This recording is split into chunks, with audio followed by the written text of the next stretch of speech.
Hello friends, இன்னைக்கு நம்ம walking டெட்டோட த ஒன்ஸ் ஹூ லிவ் அந்த டிவி சீரிஸோட ரிவ்யூ தான் பார்க்க போகிறோம். ஸோ ஓவரா பேசாம வீடியோக்குள்ளே போயிடலாம். இந்த சீரிஸோட பாசிட்டிவ் என்னன்னு கேட்டிங்கன்னா, இந்த சீரிஸில் நடித்த ரிக் அண்ட் மிஷோன் அவங்க தான் பார்த்தீங்கன்னா மிகப்பெரிய பாசிட்டிவ்னு சொல்லலாம். ஏன்னா அவங்களுக்குன்னு இந்த டிவி சீரிஸில் தான் மெயினாக கேரக்டர் ஆர்க்குங்கிறது போயிருக்கு. ஸோ இதுக்கு முன்னாடி வாக்கிங் டெட்டில் எல்லாருக்கும் தெரிஞ்சிருக்கும். ஸோ அதை கம்பேர் பண்ணும்போது இந்த டிவி சீரிஸில் அவங்களுக்கு அந்த ரோல் பர்ஃபெக்டாக பார்த்தீங்கன்னா இருக்குன்னு சொல்லலாம். அவங்களுக்கு நிறையவே பார்த்தீங்கன்னா கேரக்டர் இந்த டிவி சீரிஸில் தான் பார்த்தீங்கன்னா அமைஞ்சிருக்கு. ஸோ இதுக்கு முன்னாடி வந்த டிவி சீரிஸை கம்பேர் பண்ணும்போது இதில் நிறைய விஷயங்கள் பார்த்தீங்கன்னா புதுசாகவும் பண்ணியிருக்கிறாங்க. நிறைய விஷயங்கள் பெட்டராகவும் பார்த்தீங்கன்னா இருக்குன்னு சொல்லலாம். அதை தாண்டி வாக்கிங் டெட் டிவி சீரிஸ் யாராவது தொடர்ந்து ஃபாலோ பண்ணுறவங்களா இருந்தீங்கன்னா இந்த டிவி சீரிஸ் உங்களுக்கு ரொம்ப பிடிக்கும் சொல்லலாம். இதை தாண்டி மற்ற கேரக்டர்ஸும் பார்த்தீங்கன்னா ஓவரால் டீசெண்டாக பார்த்தீங்கன்னா பண்ணியிருந்தாங்க. பட் மெயின் ஃபோக்கஸ் நம்ம ரிக்கு மிஷோனை தாண்டி மற்ற யாருக்கும் பார்த்தீங்கன்னா கொடுக்கப்படலை. ஸோ அது கொஞ்ச நேரத்தில் நெகட்டிவில் பார்ப்போம். அப்புறம் மியூசிக்கு, சவுண்டு இது எல்லாமே பார்த்தீங்கன்னா ரொம்பவே நல்லா இருந்ததுன்னு சொல்லலாம். சில இடங்கள்ல மியூசிக் பார்த்தீங்கன்னா, நம்ம வாக்கிங் டெட் கேம் அந்த கேம் விளையாடுனவங்களுக்கு தெரியும்னு நெனைக்கிறேன். அந்த கேமோட மியூசிக்கு லைட்டா பட்டி டிங்கிரிங் பண்ண மாரி இருந்தது. ஸோ எனக்கு அப்படி இருந்தது. மேபி உங்களுக்கு எப்படி இருந்ததுங்கிறத மறக்காம கமெண்ட்ல சொல்லுங்க. மத்தபடி எனக்கு பெருசா இந்த டிவி சீரிஸ்ல குறைங்கிறது கொஞ்சம் தான் பார்த்தீங்கன்னா இருக்கு. ஸோ அதை இப்போதைக்கு பேச ஆரம்பிச்சிருவோம். ஸோ ஃபர்ஸ்ட் நெகட்டிவா எனக்கு இந்த டிவி சீரிஸ் தெரிஞ்சது, இந்த டிவி சீரிஸோட வில்லன் ஓகாஃபர். ஸோ அவரு இந்த டிவி சீரிஸ்ல வில்லன் சொல்லி இறக்கி விட்டாங்களான்னு தெரியல. பிகாஸ் எனக்கு ஒரு வில்லங்கிற ஒரு ஃபீலே பார்த்தீங்கன்னா அவர் பார்க்கும்போது வரல.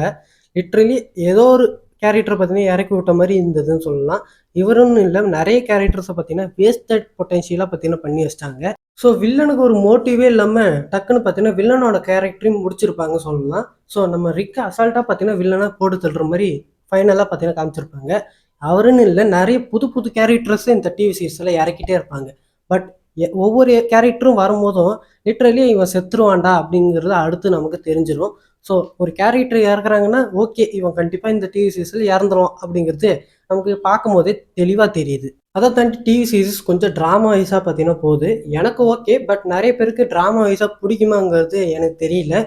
பிகாஸ் சில இடங்கள்ல வளவலன்னு பேசிகிட்டே இருக்கிற மாதிரி உங்களுக்கு ஃபீல் கொடுக்கலாம். மேபி நீங்கள் இதுக்கு முன்னாடி வந்து வாக்கிங் டெட் பார்த்துருந்தீங்கன்னா அந்த கேரக்டர்ஸோட உங்களுக்கு புரிஞ்சிருக்கும். ஐ மீன் அவங்க பேசுகிற டைலாக்லாம் இம்பார்ட்டண்ட்டான டைலாக்குங்கிறது உங்களுக்கு புரியும். பட் இதுக்கு முன்னாடி வந்து எந்த டிவி சீரிஸுமே பார்க்காம இதை பார்க்குறீங்கன்னா உங்களுக்கு எதுவுமே பார்த்தீங்கன்னா புரியாது. என்னடா வளவலன்னு பேசிக்கினே இருக்கிறானுங்களே அப்படிங்கிற மாதிரி தான் ஒரு ஃபீல் கொடுக்கும். இதை தாண்டி ஃபைனல் எபிசோடுங்கிறது கொஞ்சம் ரஷ் பண்ணி எடுக்கப்பட்ட ஒரு ஃபீல் கொடுக்கும்.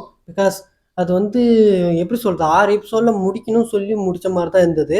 ஸோ இன்னும் எக்ஸ்ட்ரா ஒரு எபிசோடு வந்திருக்கணுமோ தோணுச்சு. எனக்கு என்னவோ அப்படி தோணுச்சு. பிகாஸ் அந்த வில்லனுக்கான மோட்டிவ்ங்கிறது இந்த டிவி சீரிஸில் பெருசாக அமையலை.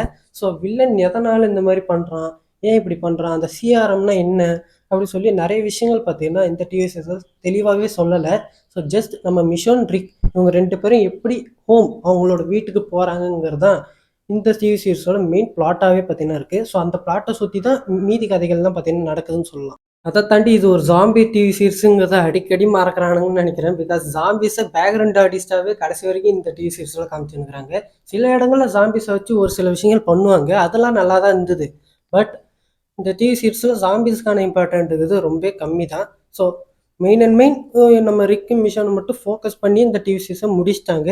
ஜாம்பிஸுங்கிறது இந்த டிவி சீரிஸில் இருந்தாலும் ஜாம்பிஸை பெருசாக அவங்க எந்த இடத்துலையும் யூஸ் பண்ண மாதிரி எனக்கு என்னவோ தெரியல. இதை தாண்டி எனக்கு பெருசாக நெகட்டிவ்ங்கிறது எதுவும் தோணல இந்த டிவி சீரிஸில். ஜேடிஸ்க்குலாம் பார்த்தீங்கன்னா இந்த டிவி சீரிஸில் தனியாக ஒரு எபிசோட பார்த்தீங்கன்னா ஒதுக்கி வச்சுக்கிறாங்க. ஸோ அவங்களுக்குன்னு ஒரு கேரக்டராக இருக்குங்கிறது இந்த டிவி சீரிஸில் போயிருக்கு. ஸோ அது ரொம்ப நல்லா இருந்ததுன்னு சொல்லலாம். அந்த எபிசோடு எனக்கு ரொம்ப பிடிச்சிருந்தது. ஸோ ரிக் மிஷனை தாண்டி ஜேடிஸ்க்கும் இந்த டிவி சீரிஸில் ஒரு இம்பார்ட்டன்ஸை கொடுத்துருந்தாங்க. ஸோ அந்த வகையில் சந்தோஷம் சொல்லலாம். சில கேரக்டர்ஸும் அவங்க இங்கே யூஸ் பண்ணலை. மேபி அது மட்டும் தான் எனக்கு நெகட்டிவாக தெரிஞ்சதுன்னு சொல்லலாம். ஓவராலாக சொல்லணும்னா எனக்கு இந்த வாக்கிங் டெட்டோட ஒன்ஸ் ஹூ லிவ் இந்த டிவி சீரிஸ் ரொம்ப பிடிச்சிருந்தது. ஸோ நீங்கள் யாராவது இந்த டிவி சீரிஸை பார்த்துட்டீங்களாங்கிறத மறக்காம கமெண்ட்டில் சொல்லுங்கள். அடுத்த ஒரு வீடியோவில் வந்து உங்களை நான் சந்திக்கிறேன். பாய்.